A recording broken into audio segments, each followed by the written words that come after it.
Halo teman-teman, selamat datang kembali di video pembelajaran Sistem Informasi Manajemen bersama saya Anggir Stikawati, NIM 72114191103. Oke, kita masuk di bab 2, Sistem Informasi untuk keunggulan kompetitif.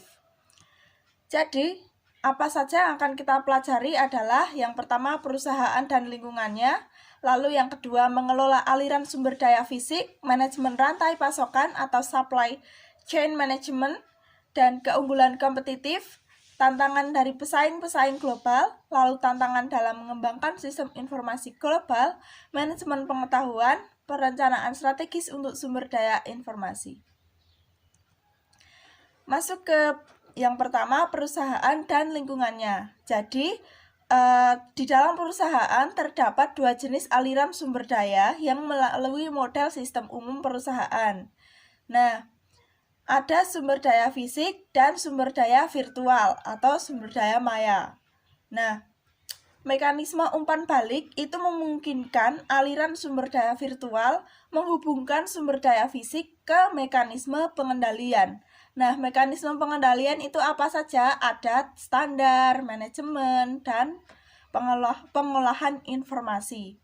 Lalu, lingkungan dari suatu organisasi bisnis itu terdiri atas macam-macam. Nah, lingkungan organisasi itu ada 8 unsur lingkungan. Yang pertama, pemasok atau vendor. Lalu yang kedua ada pelanggan atau customer. Lalu serikat pekerja atau labor union. Lalu komunitas keuangan atau financial community. Lalu pemegang saham dan pemilik atau stakeholder and owners. Lalu pesaing atau kompetitor dan pemerintah atau government, lalu komunitas global. Itulah 8 unsur lingkungan di sebuah organisasi. Ya, selanjutnya keunggulan kompetitif. Sistem informasi itu dapat digunakan untuk memberikan keuntungan kompetitif kepada perusahaan. Nah, pendukung utama keunggulan kompetitif adalah seorang bernama Michael Porter. Dia mengembangkan konsep-konsep seperti rantai nilai atau value chains dan sistem nilai atau value system. Nah, di dalam rantai nilai atau value chains terdapat ada dua hal, yaitu aktivitas pendukung dan aktivitas utama. Aktivitas pendukung terletak di bagian atas bagan, yaitu infrastruktur perusahaan, manajemen sumber daya manusia, pengembangan teknologi, dan pengadaan. Lalu aktivitas utamanya adalah logistik barang masuk, operasi, logistik barang keluar, penjualan dan pemasaran, dan jasa. Nah, aktivitas pendukung dan aktivitas utama ini berkontribusi dalam mewujudkan margin. Nah, apa itu margin? Margin adalah nilai produk dan jasa perusahaan setelah dikurangi harga pokok. Lalu ada pula sistem nilai. Sistem nilai itu perusahaan mengaitkan rantai nilainya dengan rantai nilai para anggota jalur distribusinya. Maka akan membentuk sistem nilai. Lalu kita akan membahas dimensi keunggulan kompetitif.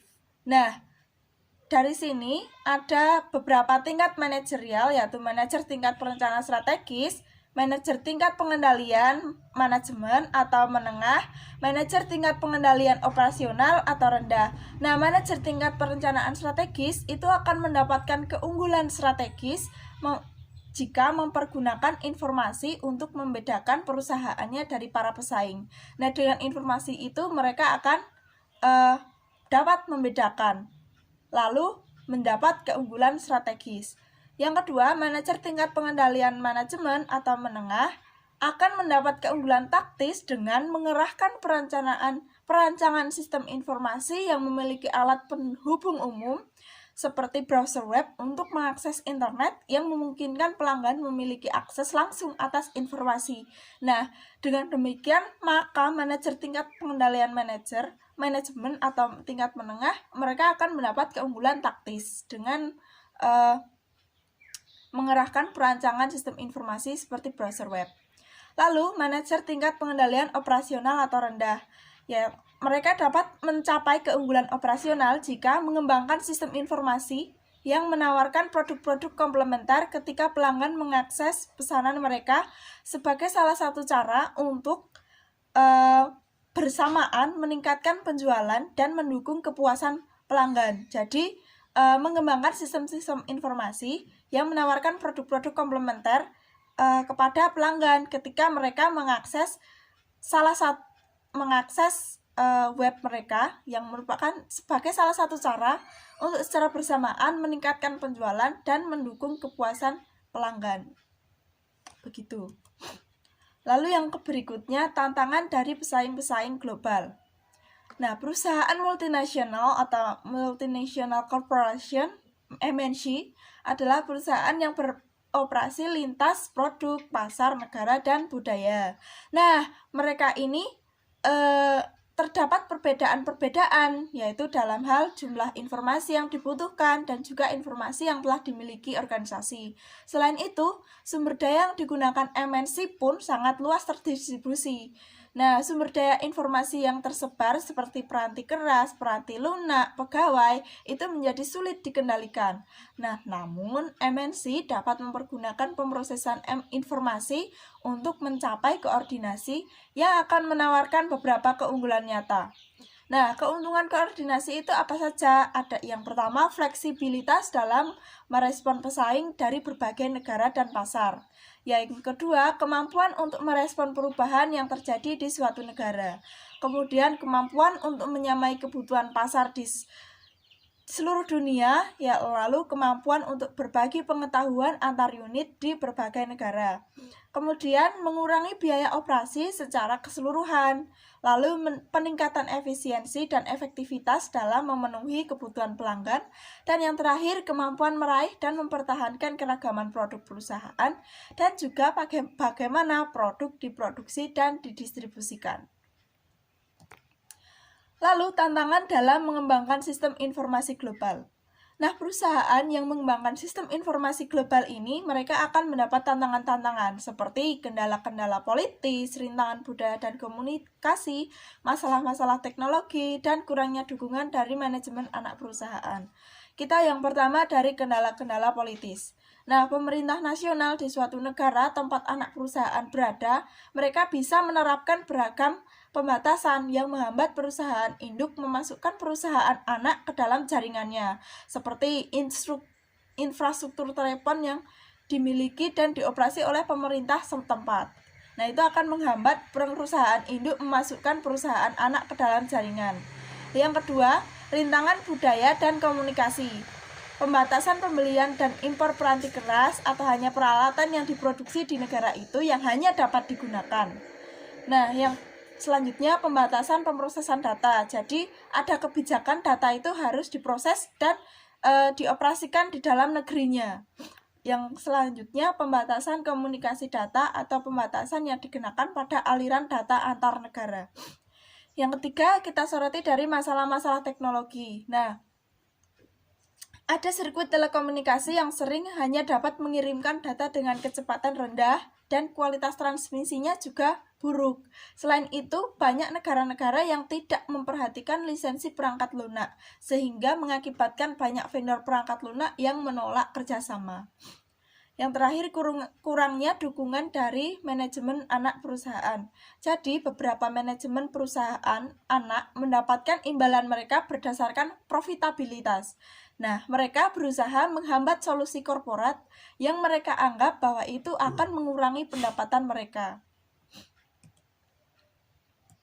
Selanjutnya, manajemen pengetahuan. Nah, manajemen pengetahuan atau knowledge management, proses pengorganisasian informasi sebuah perusahaan sehingga informasi tersebut dapat dikumpulkan, disimpan, diproses, dan digunakan oleh para pengambil keputusan. Nah, apa saja sumber daya informasi? Nah, terdiri dari peranti keras, peranti lunak, fasilitas, pengguna, spesialis informasi, basis data, dan informasi. Nah, informasi-informasi itu bila disampaikan dalam bentuk yang tepat akan memiliki relevansi atau kesesuaian, akurasi atau ketepatan, dan juga ketepatan waktu dan tepat. Lalu, teknologi informasi berubah dengan pesat. Nah, karena itu konsekuensinya adalah data yang dikumpulkan oleh sistem terdahulu bisa tidak sesuai dengan teknologi yang dipakai saat ini. Sistem warisan itu merupakan hal yang penting karena memberikan data historis yang penting yang menjadi dasar dari proyek tren. Namun, kadang-kadang sistem warisan tidak dapat memberikan data dalam bentuk format digital. Nah, jika data warisan tersedia dalam bentuk cetak, maka data tersebut dapat dipindai dan disimpan sebagai gambar digital. Nah, gambar juga merupakan hal yang penting dalam situs web. Selanjutnya, perencanaan strategis untuk sumber daya informasi. Ada Chief Information Officer atau Chief Technology Officer. Itu memainkan peran penting dalam perencanaan strategis suatu usaha. Area bisnis dalam sumber daya informasi itu dikelola oleh Chief Information Officer dan Chief Technology Officer. Nah, perencanaan strategis bagi sumber daya informasi atau SPIR, yang kita kenal SPIR, itu mengidentifikasi tujuan yang akan dicapai sistem informasi di masa depan dan sumber daya informasi yang akan dibutuhkan. Nah, kunci dari SPIR itu adalah mengembangkan rencana strategis bagi perusahaan dan bagi sumber daya informasi pada waktu yang bersamaan. Oke, itulah video pembelajaran untuk bab 2 ini. Semoga dapat memberikan manfaat bagi teman-teman semuanya. Dan sampai jumpa di video-video pembelajaran yang berikutnya. Terima kasih.